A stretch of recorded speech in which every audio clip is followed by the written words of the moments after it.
Hi, my name is Ron, and this time we'll be studying a pictograph at Mount Sinai. Yes, a pictograph at Mount Sinai, which just so happens to be the very first commandment. The first commandment is Anochi, Adonai, Elohecha. I am Adonai, the Lord, Elohecha, your God. Here we have a stunning narrative of the First Commandment presentation. A narrative inscribed immediately after those incriminating tablets were smashed to bits by a furious Moses. Yes, here we have another smashing translation by your groundbreaking epigrapher, me. And a couple notes to begin with.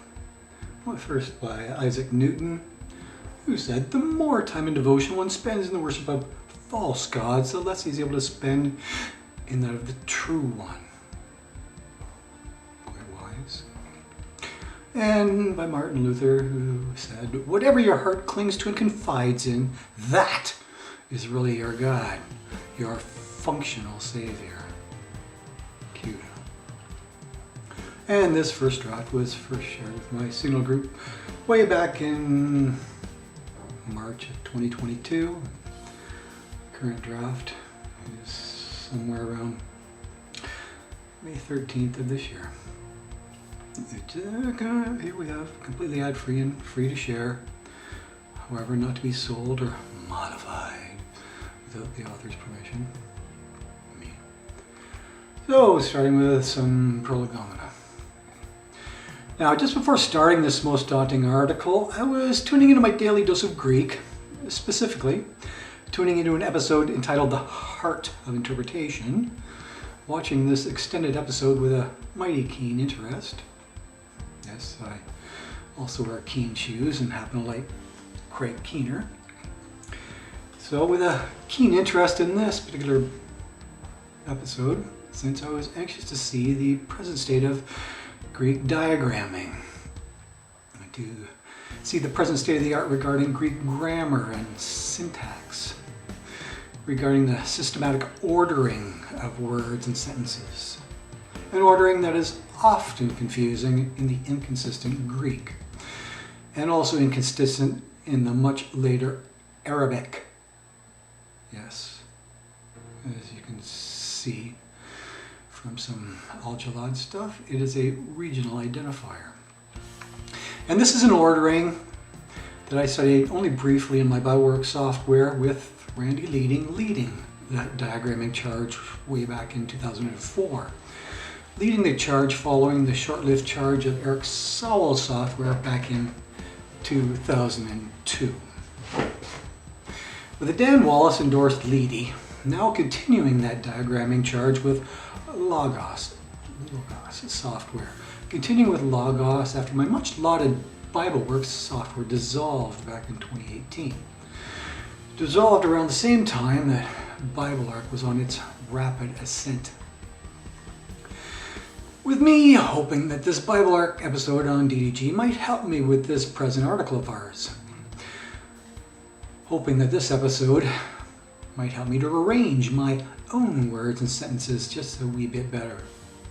Since that is what diagramming does, since it is structuring gone ballistic, or structuring gone syllogistic, for those with a poetic bent. With arcing helping you to develop visual relationships between the words and the sentences, which just so happens to be very important consideration in our present article, in our highly visual Proto-Hebrew. Yes, Proto-Hebrew. A very important consideration as we proceed in deciphering the visual elements of this incredibly important pictograph. An incredibly well-structured picture without any words whatsoever. That is, unless you call the nominative El. A word. Now, it's often been said that every translator is a liar, a bald-faced liar, since no interpreter could possibly capture all of the peculiar nuances of the native language. And to say that you definitely can capture all those nifty nuances is misleading at best. Now, I may not have captured all of those nuances in this most daunting article, but capturing some of those nuances is certainly better than none, right? Infinitely better than my peers can do. And that is my disclaimer for this translation as well, or rather for this short transliteration that I will now be presenting. No, you folks can do your very own interpreting from there. The onus is all on you now. Are you folks up to it? Cool. Let's go then. Now, despite the feeble disclaimer above, I am definitely going to get you close to the very heart of the interpretation here. I'm going to get you an awful lot closer to the goal of this pictograph. An awful lot closer to the mind of God. The mind that truly matters. Yes, a whole lot closer. Even if it is far from perfect translation. Certainly not perfect in a BDAG or BDB lexicon sense. No, not in that exhaustive sort of sense, since I will not be providing you with every available translation option. Not providing you with every historical option, since that sort of database simply doesn't exist. No, not even close. No, this is prehistoric data, folks. This is pre-Paleo-Hebrew text. Just like 5th century Arabic is considered to be Paleo-Arabic text. And our Hebrew text in question precedes that Paleo-Arabic by nearly 2 millennia. Precedes what we call Paleo-Hebrew. And the precious little Paleo-Hebrew that we currently do have remains much of a mystery. Just as much Paleo-Arabic remains a massive mystery. Even AI and even Al-Jalad will admit to that. Which is to say, there still remains a great deal of heavy lifting yet to be done in this field, with scant few folks being able to do this, let alone get a passing grade. You can probably count them on one hand. On one comical hand. However, despite our uber scant database and uber unqualified personnel, I will still get you very close. I will get you incredibly close here. Incredibly close by employing the handy-dandy consonantal chart of Douglas Petrovich once again, along with other literary devices, rock-solid literary devices.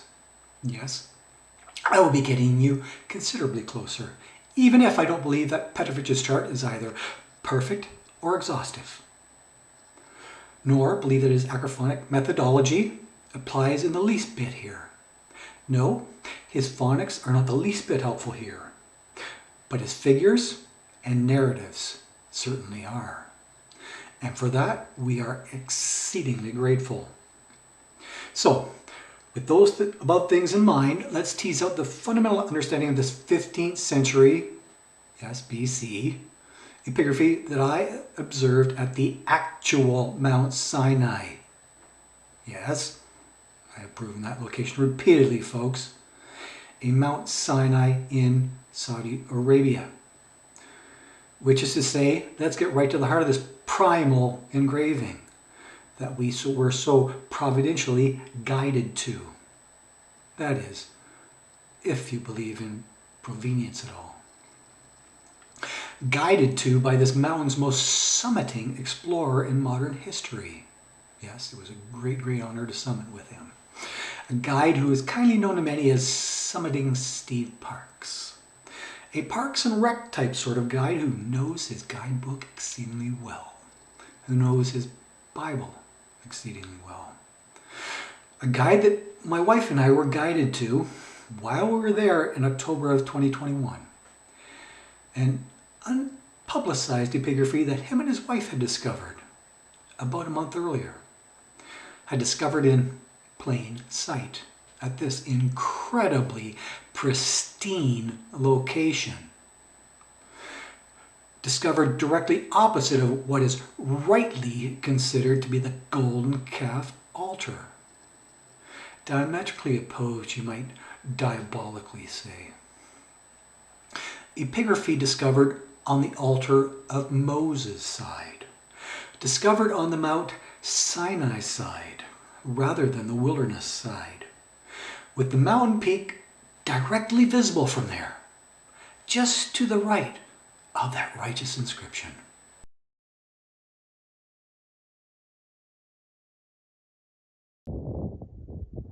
Golden calf altar. Petroglyph panel.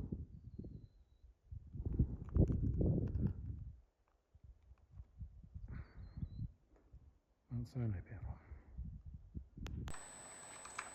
A blatant inscription, a mere 600 meters west of that iconic altar. A bold inscription directly facing that golden calf altar, just as if it were mocking that altar, just as if it were taunting that altar, daring that cow to make the first move. With a road paved with good intentions separating their ideologies, drawing up their battle lines.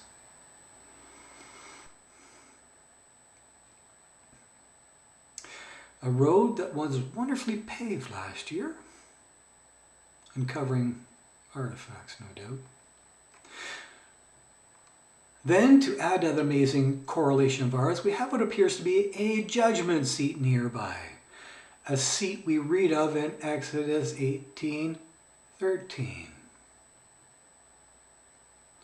Yes, this unlettered photo here. A judgment seat facing that altar as well. A judgment seat just a stone's throw away from our inscription.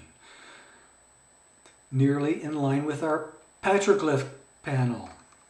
Yes, our groundbreaking Proto-Hebrew inscription. Proto-Hebrew inscription that told us how long it took those Hebrews to get there. Yes, Exodus 19:1. And here you may see that inscription as well. Labeled as number 32. With the ominous mountain peak also visible from there. Reasonably visible to the right of that seat, as may be seen from the screenshot above.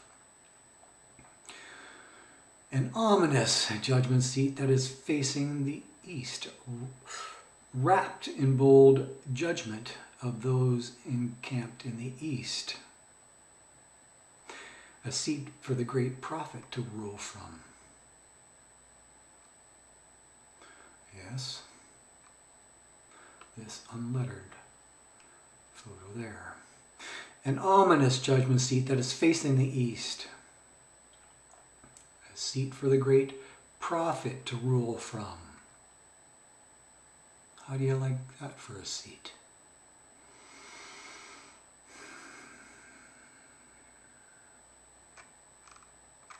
A highly fitting judgment seat, a form-fitting seat, you might even say, almost in the form of a royal throne. A throne that would likely project some pretty awesome acoustics. I didn't have the audacity to test them out. An amphitheater seat largely shielded from the elements, with storage alcoves adjacent to that seat. Perhaps for storing those intimidating tablets. Before the ark was finally completed to store them in. Before that tabernacle was finally completed. And then, to add to that above correlation, we have what appears to be an auxiliary seat. Yet another judgment seat, about a stone's throw away from that Supreme Court seat. also facing that iconic altar. Again, with that mountain peak reasonably visible from there, visible just to the right of the righteous judge of that seat, as may be seen from the geospatial above. Once again, this is number 16, where that seat, auxiliary seat, is located.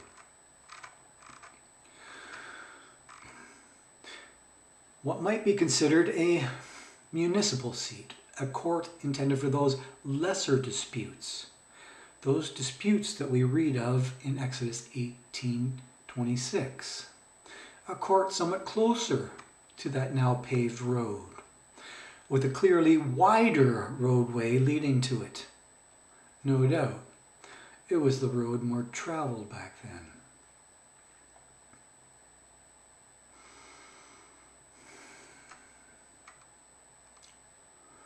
So, what we have here in terms of artifacts is correlation upon correlation upon correlation upon correlation. Geolocation probabilities that you really ought to be fearful of at this point.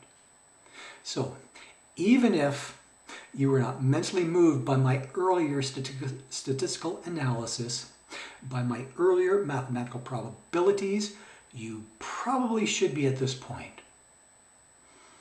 Probably should be at this point. However, that is getting away from our self-attesting inscription, getting away from our incredibly well-conceived and most deliberate inscription. No, that math, that's meat for another day, since you probably couldn't appreciate it anyway. But, to repeat, this is a highly visible inscription in a highly visible location. A location which was not the least bit hidden to anyone at any one time. Least of all to those Hebrews that were being judged by those nasty inscriptions. But an incredibly well-preserved inscription at that. Just like those well-preserved seats. A most providential preservation. Sort of like the Bible, huh? A prominently displayed description in a highly significant place at a very significant time. And thus, an inscription that is neither meaningless nor mundane, neither menial nor trite. No, this is not crass graffiti, folks. Cut your crass somewhere else, okay? So, let's milk this proverbial cow for all it is worth then, shall we? So, without further ado, here is that proverbial cow for your exceedingly serious consideration. Yet another artifact that we will carefully milk.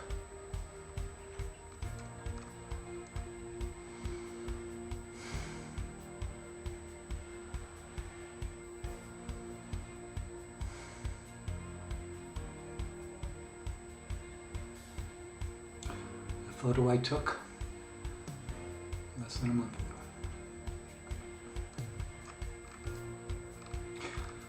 And here's a photo that was taken about 2.5 years ago by my dear friend Joseph Cheatham, who I also met last month. Excellent photo. An artifact that has seen zero meaningful interpretation to date, since it seems no one has seen any significant patterns in that inscription, despite that above photo, yes, as well as significant others, being used in a patterns of evidence movie. So, prepare yourself for some exceedingly serious interpretation then, using the very finest interpretational aids available at this present time. And no, I'm not talking about technological aids, not talking artificial intelligence here. No, AI is zero help to us here. Nor are photographical aids all that helpful. not the lengthy photogrammetry, 360 degree, 3D, spatial, nor geospatial photography that I performed on this inscription. Not even the lengthy 3D scanning that I performed on this inscription.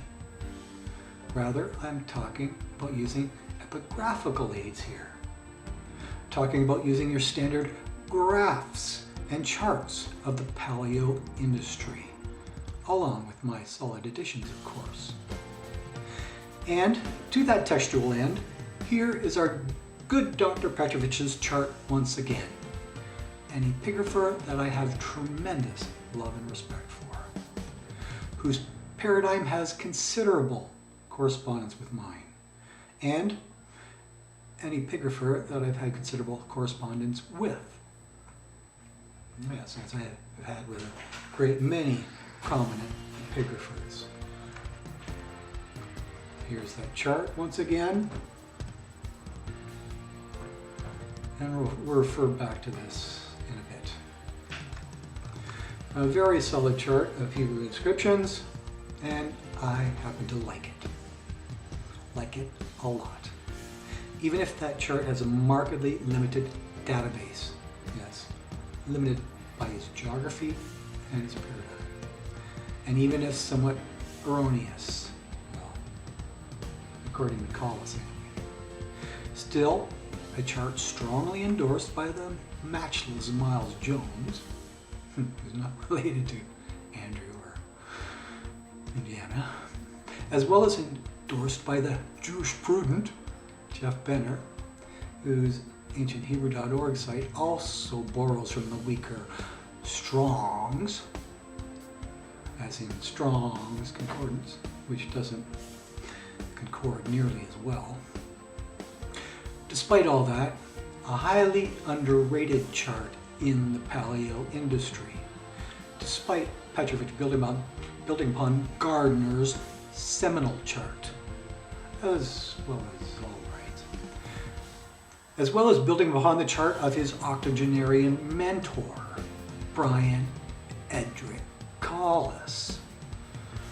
Building upon Collis, yes, so Petro tells me, even though Collis has far more inclusive paradigm and a far more inclusive geography, or so Collis tells me anyway.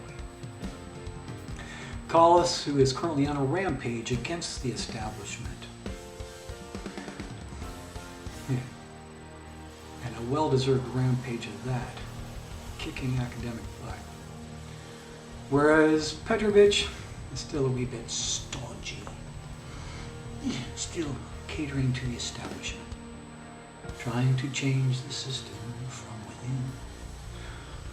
A very lost cause, it seems. So, are you intrigued yet? Intrigued with what our methodology might look like? Yeah, good. Stick with us for the next part. Stick with us for a thorough examination of those stick figures above, since they are far more than figures. They are a serious narrative of life and death.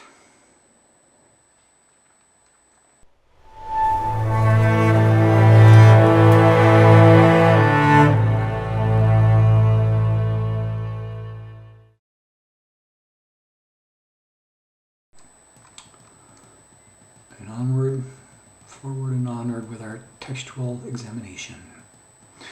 So let's start this part by examining the cow figure on the left then, shall we? Let's start with the acute head of the cow, which is represented by the very first letter in our above chart. And few epigraphers are opposed to that bovine profiling. Few will dispute that pointed head, commonly known as the letter A, commonly known as an aleph. And even if the head facing, even there, the head facing direction is bang on for our banger of a translation. Bang on if we were following the sinister grade direction. if we were following the conventional reading direction of right to left. Yes, welcome to the typical writing of that time, where faces face the right and butts face the left. No ifs, ands, buts about it. A reading direction indicated with the animal or human figure typically facing the beginning of the line. So, based on this cow, as with contemporary Hebrew, the beginning of the line would be with the other figure here. Would start with the figure to the immediate right. Would start on the right. The guy with the rounded head. Would start on the right with that definitely human head. The head whose face direction is not near as clear. So, to that buttressed end, that cow, aleph figure is clearly rendered secondary now. And not only that, but we really don't care all that much about the letter A here, or even what sound the letter A makes. That is totally irrelevant to our interpretation. It is simply showing cow. Sorry, Dr. Petra, but we are not playing those consonantal games with this profound petroglyph. Not playing those Rudolph the Red-Nosed games here with his not-so-shiny nose. No, this is not acrophonic script that we are sounding out. This is something else entirely. Let your elves play it somewhere else, okay? This is merely a pictograph. Now, based on those obverse horizontal lines through their respective abdomens, this pictograph is all about contrasting that aleph figure with what appears to be a very human figure, with what appears to be a mosaic figure, a figure that seems to indicate a man with a certain imperative. An imperative being indicated by what may be perceived as pillars in his hands. No, I'm not making this up, folks. Pillar is in the 6th row of our above chart. Do check it out. So, this pillarizing figure may quite rightly be perceived as the Vav of our chart. Yes, the ancient Vav that morphed into a Vav. No big morphing deal, huh? Sounds pretty much the same. Now, it only takes a minimal stretch of the imagination to perceive those pillars in his hands as being those inaugural tablets. Those tablets commonly known as the 10 Commandments. That is, unless this guy is actually a giant with gigantic fingers. A giant giving us the fingers, giving us a 60s peace sign. But that is giant speculation. All humor aside, giant tablets that may have been as large as 24 inches tall in order to tightly squeeze them into the Ark of the Covenant. Though Glenn Fritz thinks those tablets may have been scaled down a wee bit. Not nearly as gigantic as that Rembrandt painting indicates, slightly less than a cubit tall instead of your standard cubit.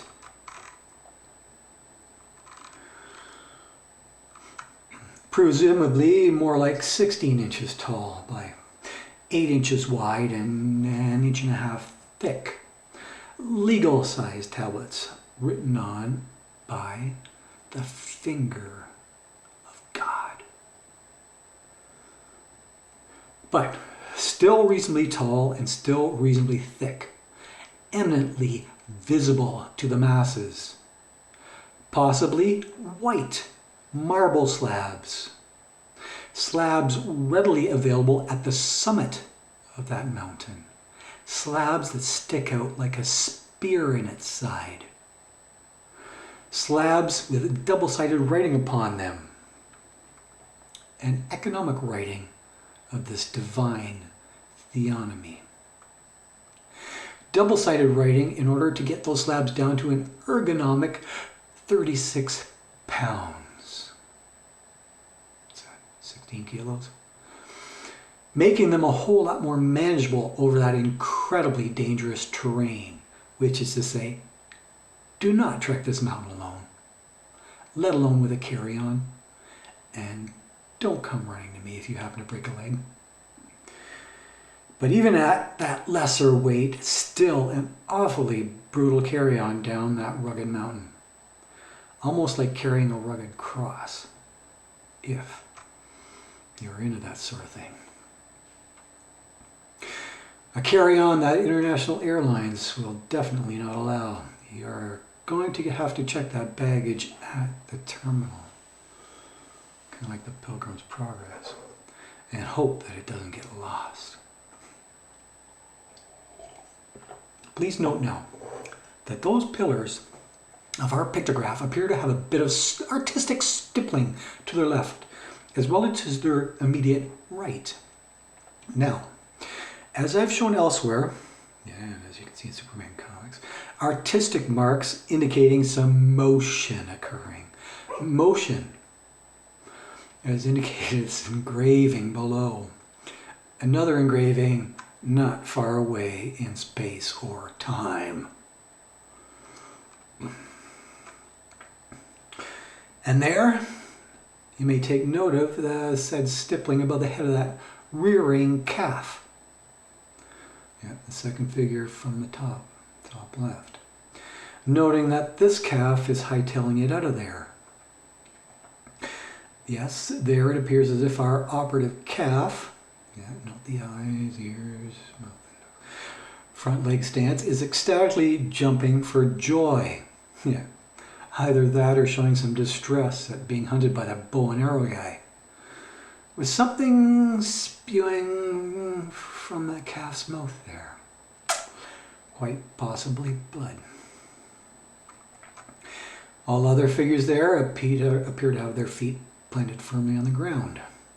They are not afraid of the big bad bowman, who may have been an Amalekite. Now, not to be confused with our dear Scott Stripling, I believe that this body stippling effect is how those artists wanted to draw your attention to motion, to a movement of some sort, to a rapid sort of motion, sort of like your Superman comics.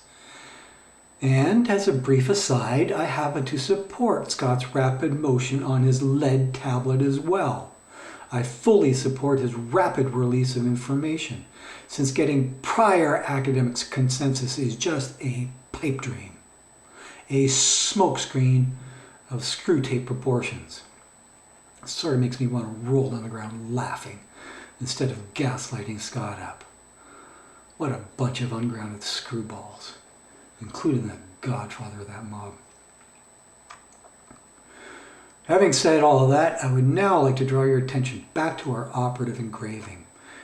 I'd like to draw your attention to a vertical line to the far, far right on our operative boulder. A lackluster line that you may have overlooked. Now, this faded line is to the far right of that sentence. The far, far right of our narrative. So this is where you would actually start your reading proper.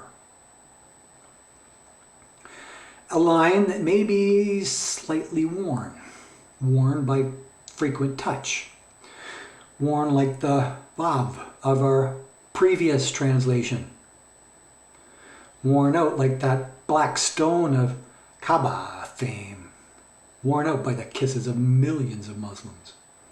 But this is far too difficult to kiss. It's hard enough to inscribe. And no, that above streak is not a runny bird dropping either, as we will see in an upcoming article. No, those markings fade away, whereas this streak will not go away, and has not for many millennia. And this very distinct line, seemingly way out in the margin, is not to be marginalized in the least. Yes, we almost did. Especially since that line turns out to be the very object of our grammatical sentence. an object that simply cannot be obviated, cannot be erased, not without doing damage to the context. And it is my proposal that this singular little line, all by its lonely, may quite well be one of the many lamad type figures that we ought to see in our chart above. A chart that is somewhat incomplete. However, this is an utterly unique lamad figure, in a category by itself. A lamad type figure without the fancy crook, since this particular lamad is far more primal, less supplemental, and more fundamental. More fundamental to our very existence. More fundamental than eyes to seeing or laboring lungs to breathing. Yes, that's sort of fundamental. A super straight lamad, which long preceded our laborious lamad, and long preceded that shepherd's crook. A nominative that preceded that oversized genitive. A nominative that cannot be overstated. In fact, a super straight figure which both preceded and produced that inflated figure. An exaggerated figure displayed repeatedly in that Rembrandt painting above. I'm not going to scroll back to it. Prefacing those 4 initial lines of his. However, our very first figure is just your basic and which is used 37 times in your Hebrew Bible. Yes, but thanks to John Eddie for that. An original Hebrew nominative used 37 times with neither a prefix nor a suffix, unlike that later El Shaddai of the poets. El Shaddai. Poets who thrive on those colorful expansions. An expansion which is a far more pleasant sounding nominative for sure. A descriptive nominative which traditionally meant God with breasts. Yes, see the Sideum of the above chart. However, the less sexist, helpful God interpretation is now being proposed in academia. Proposed in a less sexist academia. By a less sexist woman, no less. Yes, much like the now proposed non-shagging helper of King David, a helper named Abishag. See the latest issue of Bar. Now, isn't that helpful, huh? Still, a singular El that is often associated with a pantheon of gods. A pantheon that Christians consider to be wholly Trinitarian, with Christians being quite willing to grant the pluralistic, let us make God, make man in our image. Pardon that. Well, try that again. Let us make man in our image. Not a Freudian slip or what. Which is to say, let us make man in the very image of our spirit and our truth, in order that they might worship us in spirit and in truth. Yes, the very best kind of worship, wouldn't you say? Even if you're not a Christian. However, this is clearly just a singular line, devoid of even an E or B prefix. A latter prefix which would turn it into the pagan name of Baal. Turn it into the intentionally misspelled name of an adversary. An adversary who is a not so helpful God. A God, or a God who doesn't have breasts at any rate. What a shame, huh? A not so helpful God who is more inclined to be aloof, lecherous, and given to drunkenness, according to Dr. Austin Sorrells, a god who is the spitting image of Zeus in the latest Thor movie, spitting out a less than good boozy image, kissing the girls and making them cry. That being said, you may call our good god an ill, if you prefer the more Mesopotamian description of God, which is to say, call him the Mesopotamian description of a holy spirit, wind, or ghost type of lord. Just as long as you don't double down on the part. So, no, that would be a gross misrepresentation, since he is certainly not ill and has no ill intent. Not only that, but he is far more than just your basic storm deity. Instead, he is the only deity there is, in total control of storms as well as our well-being, as you can read in Isaiah 45 there. Having said all of that, you might rightfully call this singular figure the much later Arabic al, as in Allah, since that language has no formal E to work with. So that substitution would be reasonably utilitarian. Is simply overkill. Either way, that singular vertical line denotes something of a transcendent nature in many different languages, with the vowel preceding the part being more or less irrelevant and not necessarily irreverent. So basically what we have in the short preposition of our inscription is a pretty lofty sense of an I or a me. A first person nominative, a first person referent. That is, if this is the lofty one himself speaking, and I just so happen to think it is. So I happen to lean more strongly towards a certain me in this particular transliteration, this translation of mysterious literature and ligature. I happen to lean that way since me has more of a possessive sense, as in mine glory I will not give to another. Since that possessive me carries more weight, carries more possessive force than a mere I, as in I will not give my glory to another. More force, despite being somewhat forced.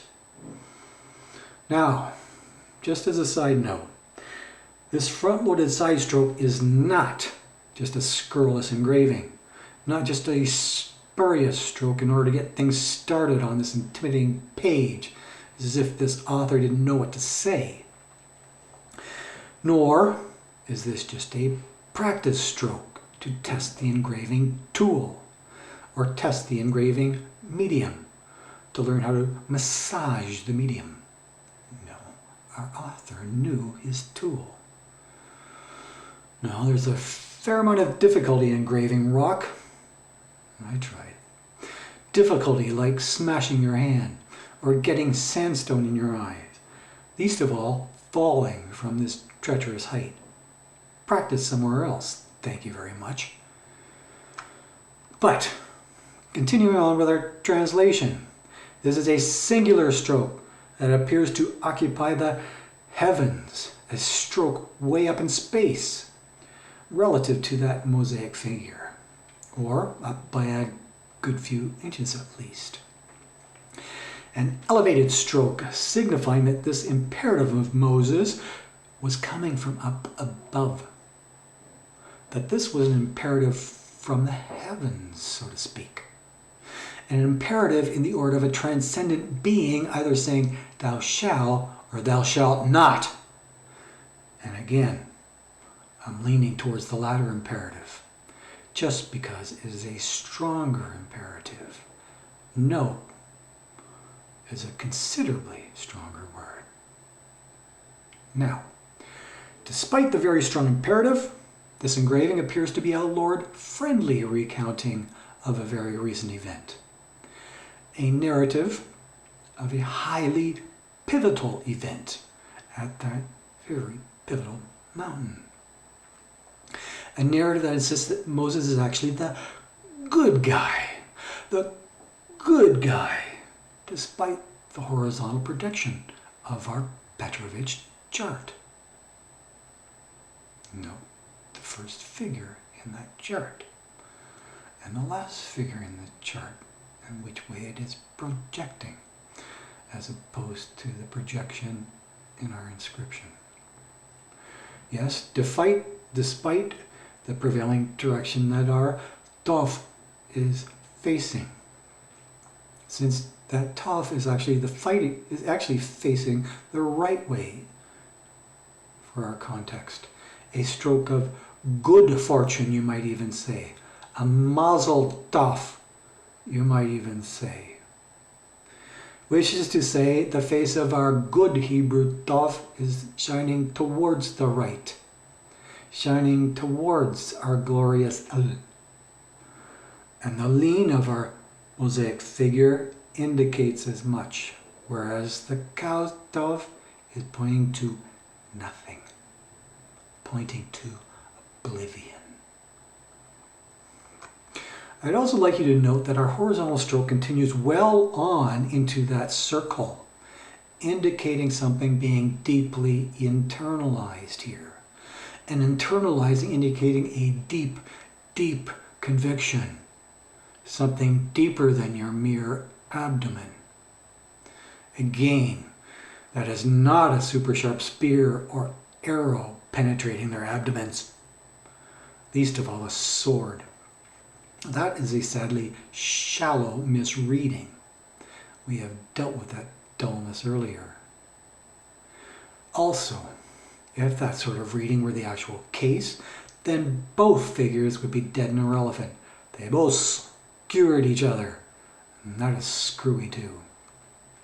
And what is a cow doing with a spear anyway? And how exactly would it behoove that cow? Would that cow eat human burgers? As we would eat cow burgers? But seriously, folks. Historically speaking, this penetrating stroke generally refers to the internals of the heart in your standard Ugaritic literature. As in, I heart you. You get the picture, right? Our page 1 picture? Not too confusing, huh? The concept that we demonstrated in an earlier article, demonstrated with an Arabic pictograph that showed a heart with an arrow piercing it, that showed a girl in love with a warrior, enticing him to fight for the right, to party with her. Yes, likely written by that busty girl in a passionate moment. While at other times that horizontal stroke may refer to the internals of the liver, perhaps indicating an I hate your guts emotion. Yeah, they didn't have emoticons back then. Yeah, see the fine article by Andrew Burlingame for this ancient emotive distinction, for that well-attested ancient Near East distinction. A heart-tugging distinction made in the days of Abraham, and likely long before. An ideogram that transcends language barriers, and that remains today. An Ugaritic distinction from up in the land of Haran, a distinction that Abraham then brought to Canaan, or as Collis likes to call it, Canaan, along with his Mesopotamian wife.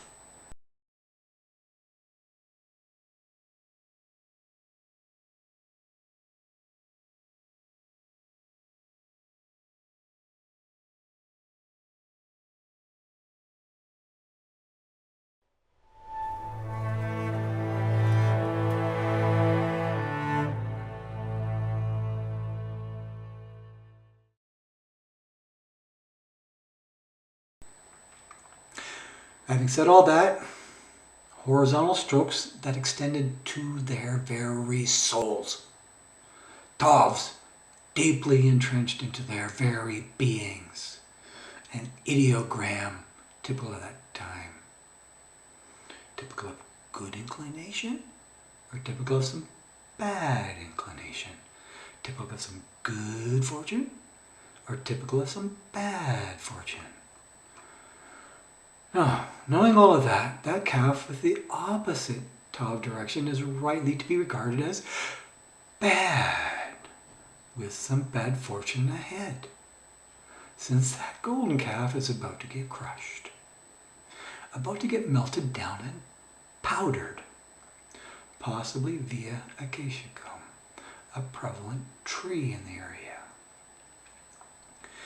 Now, other cool elements that you might notice in our engraving are the very alert ears and perhaps even a horn protruding from the head of that cow, as well as some spew being ejected from the very mouth of that cow.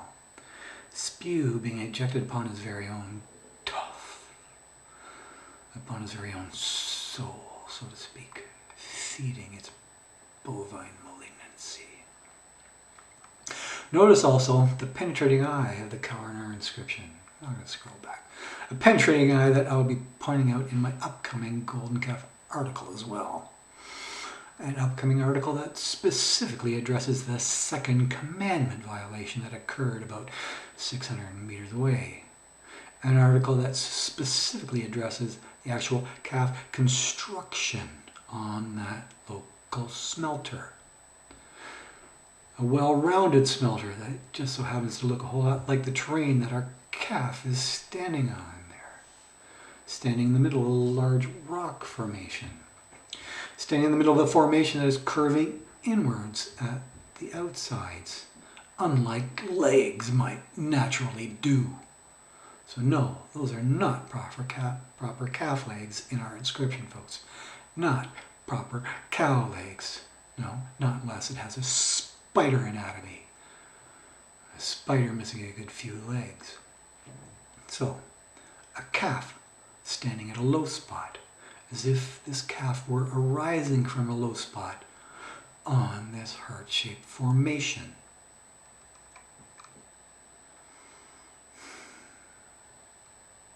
Arising from a valley, or to give you a bit of a heads up, arising from a boulder that was extensively drilled and chiseled to make a form.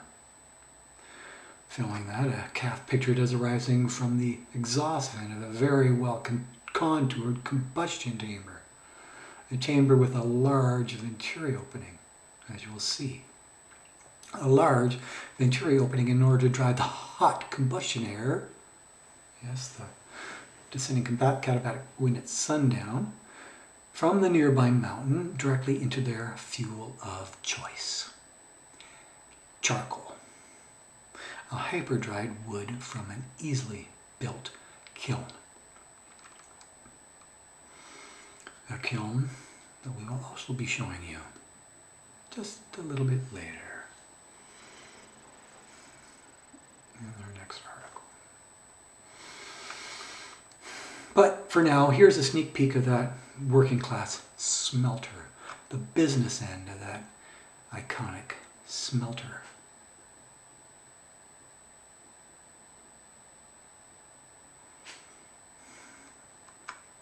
Pretty awesome smelter, actually. A smelter complete with a sturdy seat on which to place a cauldron, on which to place a ceramic crucible, a gold melting crucible, which was accessible when crucial. A crucible melting crucible, if you will pardon my alliteration. A God melting crucible that ultimately demanded a death-defying crucifix. Crucible it! Crucible it! The misguided mob shouted, just as I would have done. As I would have done since I have built and rebuilt many combustion chambers. I've worked on numerous foundries in my day.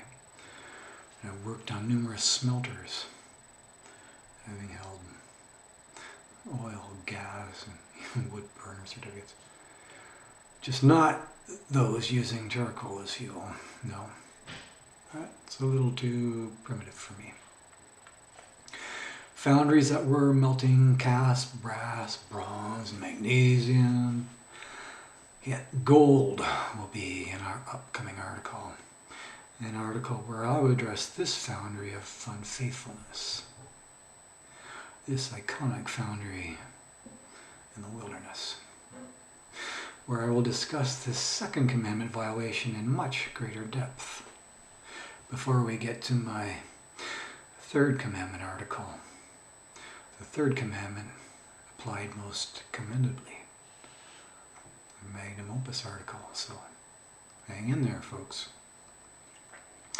Commandments that are completely unique to the Hebrews, incidentally. So don't be thinking of those commandments as plagiarism, folks.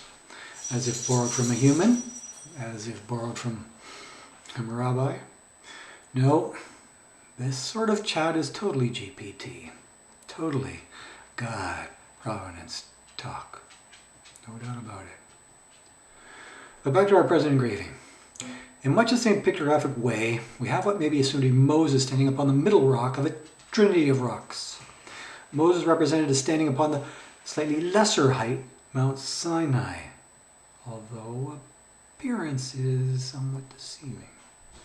Moses standing upon the lesser peak of that intimidating mountain range, when in fact he was standing on the summit itself. Standing on the top of the mountain, as we read in Exodus 19, the mountain of God's own choosing. And it doesn't have to be Mount Everest either. Standing on the summit where there was a great deal of fire and thick smoke. Standing where there was a great deal of thunder and lightning. Yes, thunderbolt and lightning, very, very frightening. Standing where the Lord had descended to deliver an imperative or 10.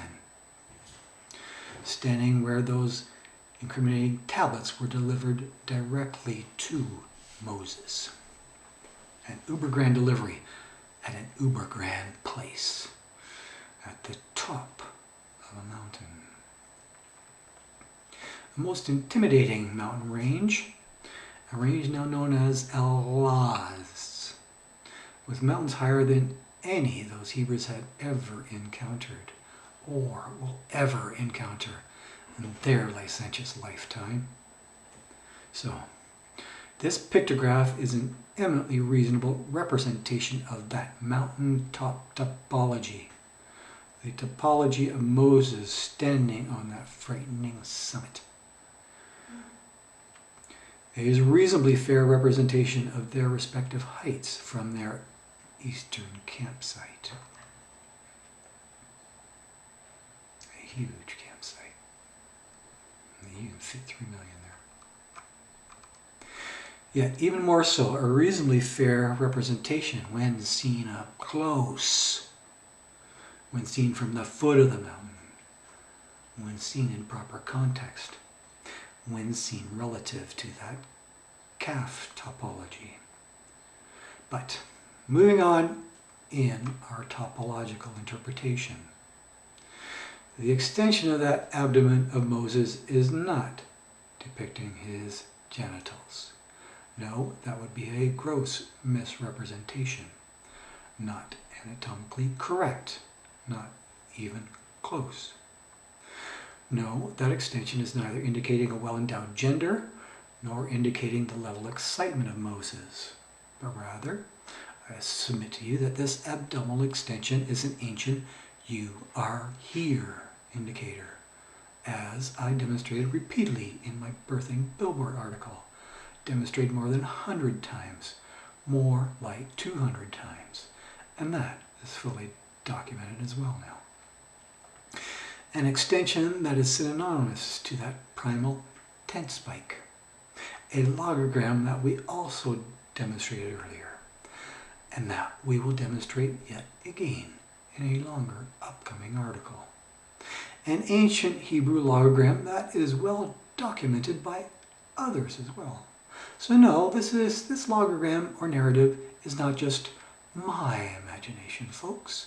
You are here is real. That being said, this abdominal extension is a logogram, indicating that this is the very topology where this narrative put down its roots. Put down its primal roots. Which is to say, the location of this inscription is where the spiking of those tablets occurred. A prime location for a prime beef.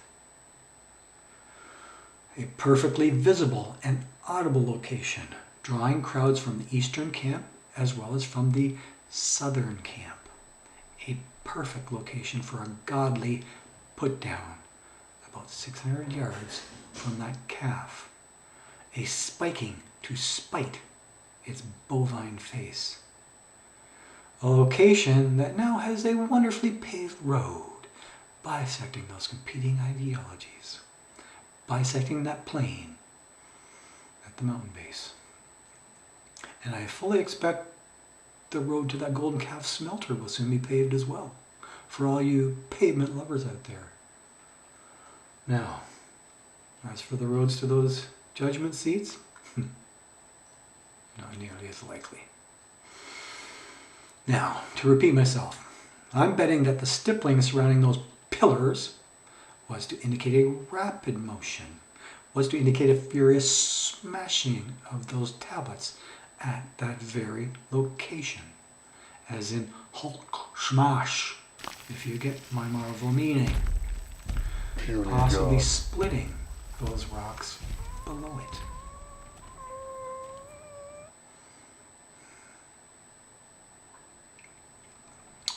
In order to drive that monotheism home to all those idolatrous people.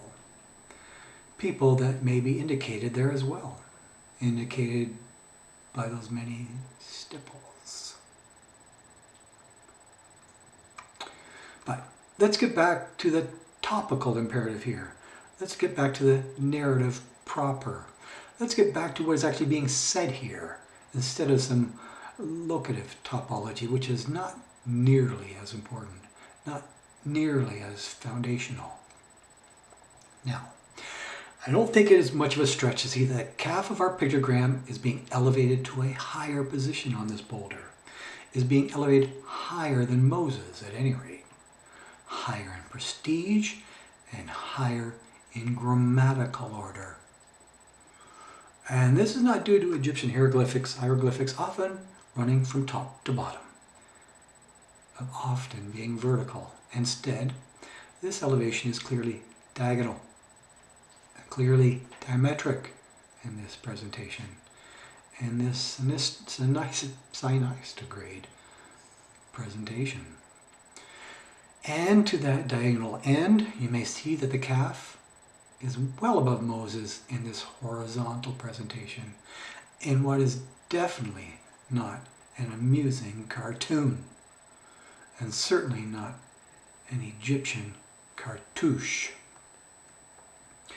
A good head and shoulders above our Moses, when the calf could have been much more easily engraved right beside him.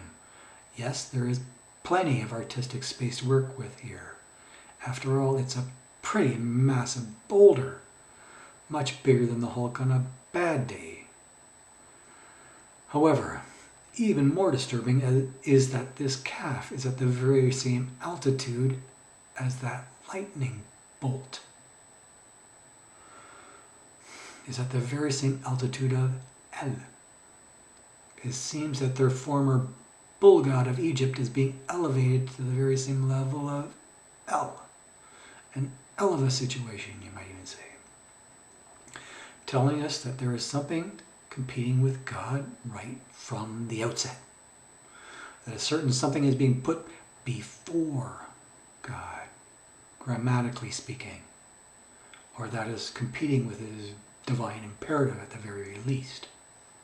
But the convoluted imperative is clearly secondary here, whereas the L is clearly primary here, since the L is clearly being front-loaded here. The L is clearly being prefaced. And that is our literary structure. That is our literary form that we so tediously started this article with. That is our leading, leady diagramming. Now, at which point you then have to address the adjectival narrative of good and bad, as opposite as those symbols appear in those opposing images.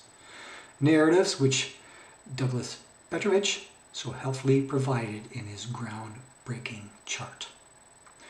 A narrative derived from an originally upright image. A narrative derived from the F35 of Gardner's Egyptian sign list. A nuanced narrative adopted by these Hebrews in this era of linguistic plasticity, this era of language development.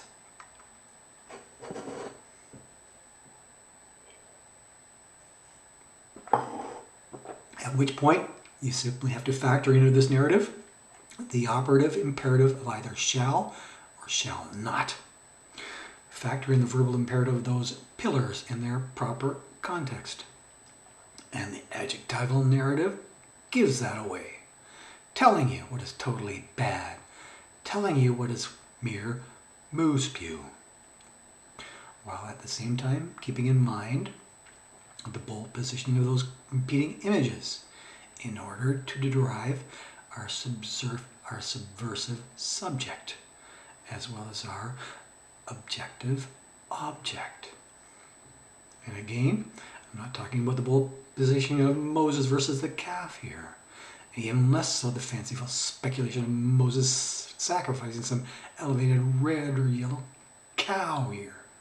Again, those are neither knives nor swords. Have you been following anything I've said so far?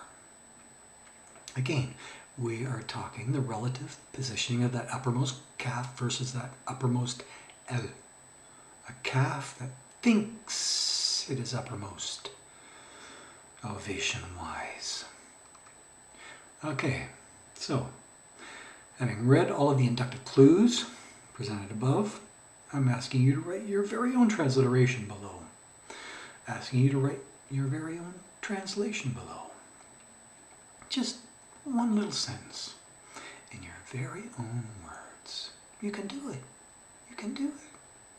And do take your time, since it's definitely worth it. Dum dum dum dum dum dum dum. No? Why not?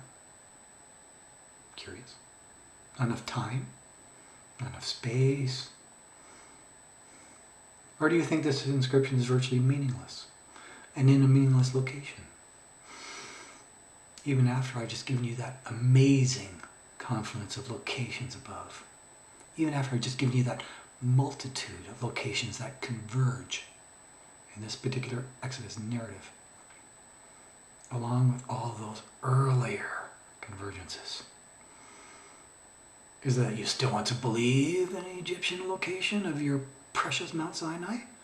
In your specious Mount Sinai? Specious? Despite the profound lack of artifacts there?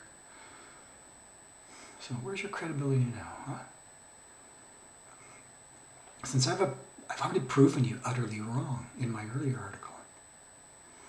For that matter, proven your cash cow totally wrong in 2 or 3 earlier articles. Proven you utterly wrong with science. And proven you utterly wrong with epigraphy. In fact, I've proven you more than 1,000,000 to 1 wrong, epigraphically speaking, despite giving you uber generous odds. Uber generous odds on only one of those local inscriptions, with that other inscription being equally as devastating, with more devastation to come. So you're probably terribly wrong on your meaningless ideology impression as well. Terribly wrong in this being a menial task, let alone a menial location. It seems you clearly haven't read my earlier articles then, or seen them on my YouTube channel, despite being published for over a year now. You are either loopy or out of the loop. Or perhaps you're just waiting for some academic consensus on my earlier articles. Some academic consensus. And overwhelming academic consensus from a bunch of cowards. Cowards that have definitely seen my work. Definitely seen my work. Key players that have not responded in the least, even when soundly rebutted. Sorry folks, but that academic dream is not about to happen for you. No, not before his kingdom comes at any rate.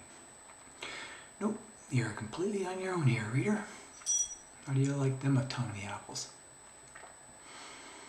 How do you like your free will now? So, do promise me that you will read those free articles then? Or at the very least, promise to watch that above shorter proof on YouTube then? A proof without any advertising whatsoever, since I don't need the money. Before moving on to this fitting conclusion, as fitting as a judgment seat, perhaps, this highly grammatical and fitting conclusion that I have provided below, before rendering your ill-informed judgment, lest ill render judgment unto you. Okay, moving on to our fitting conclusion. So, based on the above information, you should clearly be able to transliterate me. Thou shalt have no other gods before. Me. Thou shalt have no other gods before.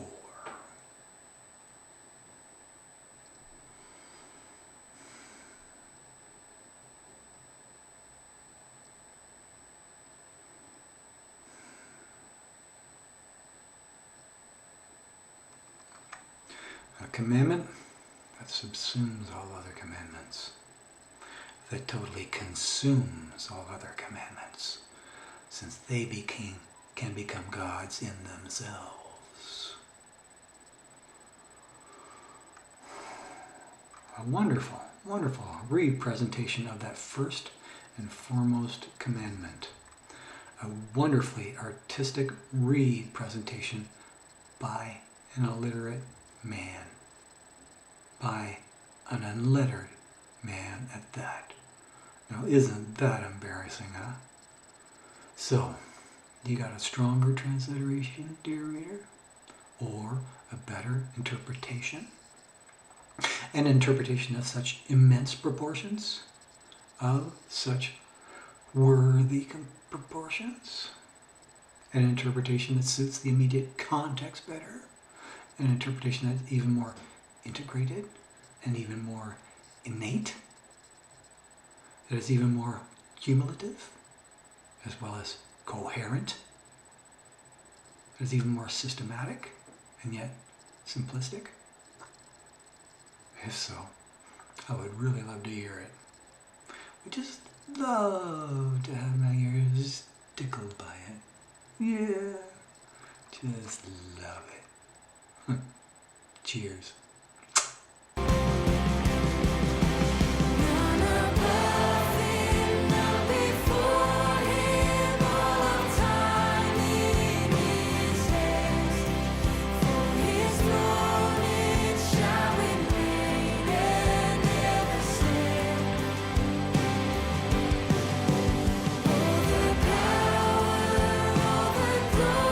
So yes, this represents Moses throwing down those pillars, those commandments. The commandment that said, thou shalt have no other God before me.